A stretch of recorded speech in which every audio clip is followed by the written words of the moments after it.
Today, as we pay tribute to our gallant icon of the struggles for promotion of gender equality and women's empowerment, Honorable Joyce Mpanga, happens at a time when we are launching this 16 days of gender-based violence, which of course she's one of those people who participated in even acknowledging that we, for the sake of informing the rest of the world, we have these 16 days of violence because they are international.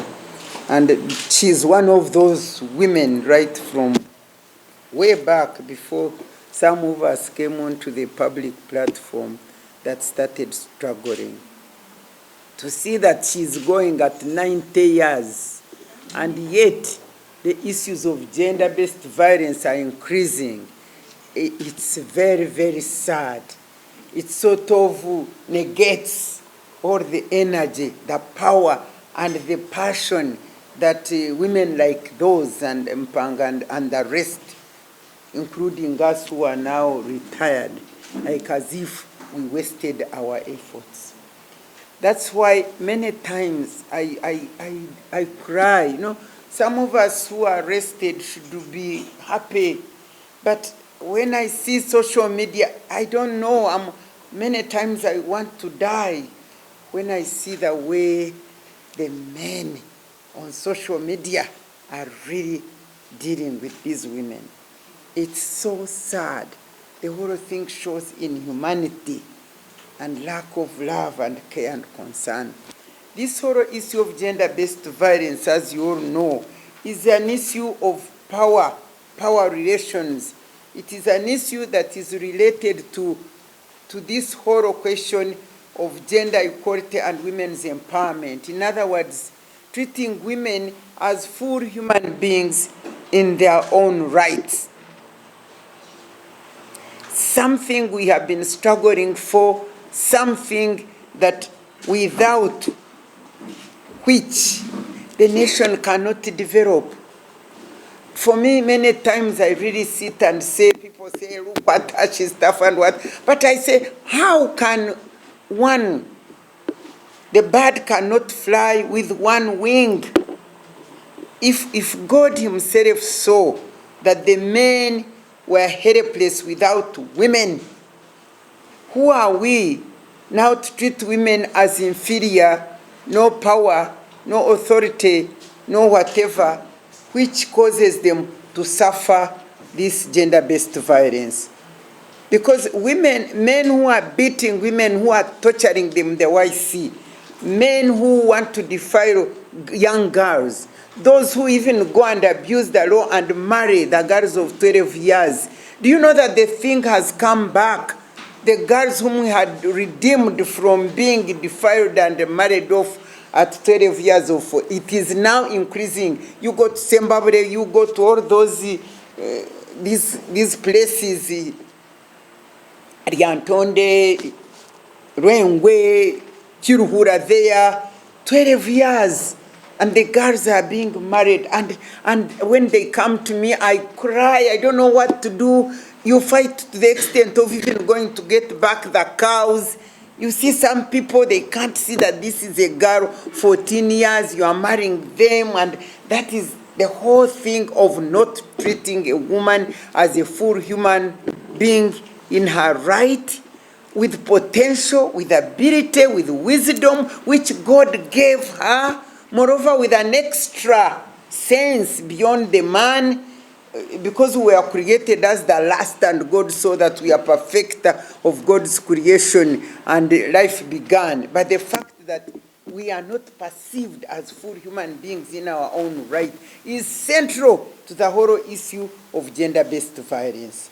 And now, why it has increased is that I want to say that the struggles, when we got onto the public platform to struggle, there was a conducive environment, a seemingly supportive political will, and an acknowledgement that women, yes, they must come out and participate, participate in decision making. Because if women do not participate in decision making that affects their own lives and the lives of the nation, then the decisions are halfway and they cannot be good and promote the well-being of humanity. Because as we all know, I wish we could know, because if we knew, we would practically show it. I wish we could know that without women, we cannot. The human being, the family, the nation, the community, all depends on women, first and foremost. If this was to be known, then we would put the women in their right places. Because gender-based violence causes emotional stress, depression, it deprives an individual, even affects her mentality, her ability, her strength, it embarrasses and shames them, and they become nothing. They become nothing. Apart from physical injury, the mental, the trauma, emotional injury that men cause on women is just too much, and it reduces their ability to even contribute to the development of this nation. I don't know, and it is so strange right now and amazingly questionable that at a particular time when actually women, for the first time, we have women at the highest level of decision making. We have the largest number of women in the political arena where decisions are made, but this is when the situation is getting worse. And this is when we appear to be in reverse. As if that was not enough, what kills me most is the breakdown of moral and ethical values. There is no longer community concern for human beings, the love that we used to have as human beings.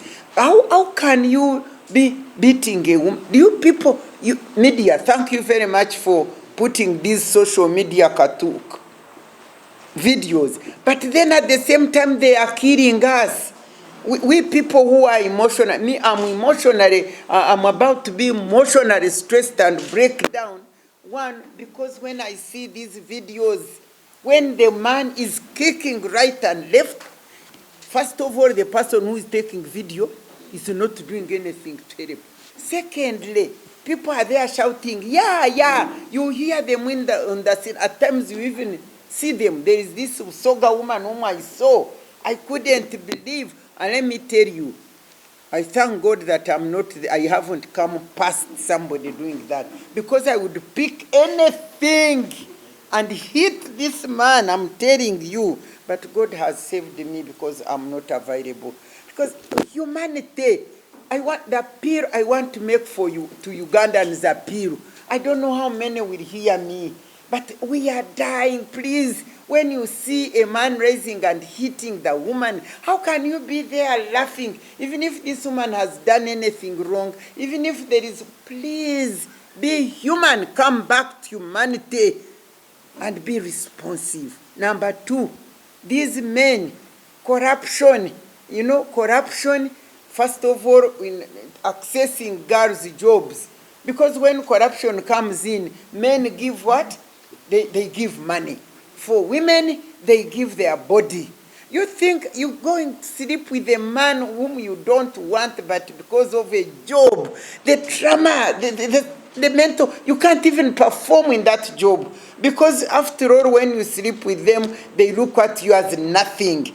Oh, you people, your integrity, the integrity of a woman is in her sexuality, her sexual body, which is a temple of God. But when she is forced, because she wants a job, to sleep with this man, because for her she can't give money with corruption. For women don't give money. They have to give their body. For me, let me tell you, I would die of poverty. I would die of poverty rather than giving my body to these men. But many women, because of the environment, economic environment, which has become poor, you find them doing that. And then the men who, after marrying the women, and when the They have gathered rich, become rich. They abandon these women and go and marry other women. I don't want to, I don't want to be taken up for commenting on royal things. But really, this woman in Busoga who was crying out, please, please, please, she also needed support. She also needed support. If I was still in the active of the movement the way I do, I would have looked her up and say, what do we do?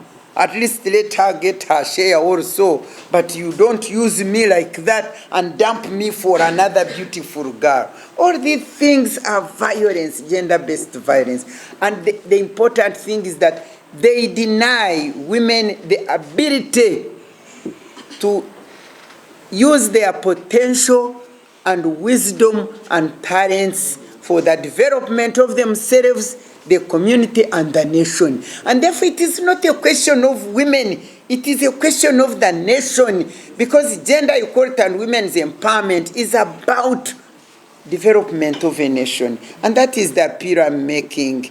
And I'm crying out to these, to women in parliament now, women in these big positions, because if me, in my position, which I don't have, I'm a senior citizen, but once a case of gender-based violence reaches me, I rise up and run with it until I reach wherever.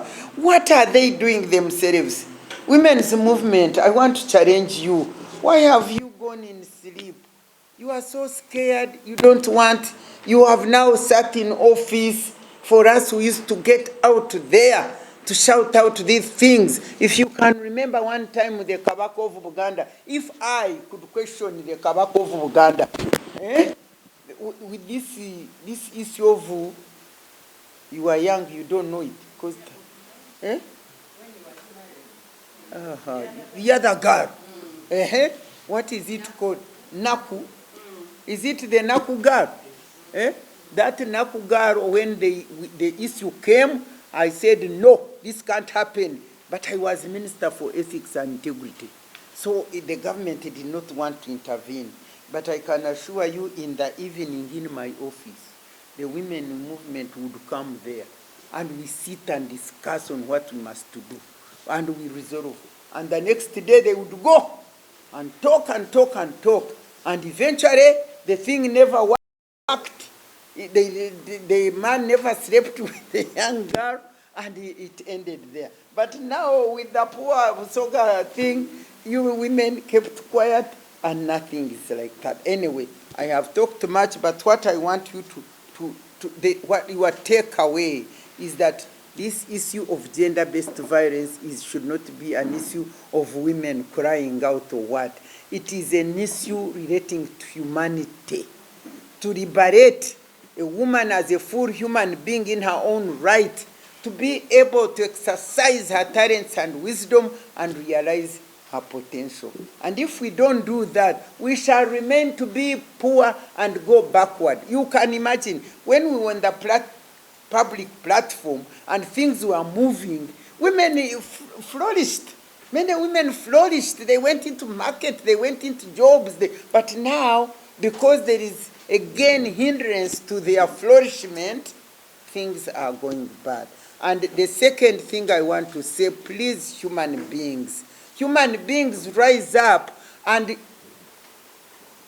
pick the love that Africans used to have. Become human. Stop losing moral and ethical values. When you see your neighbor beating his wife or the children, please get out and get involved. Become human again. Otherwise, things are just too much. And then for the government with its corruption and judicial institutions, all institutions, police, please rise up. Otherwise, you will go to hell. What else can I say?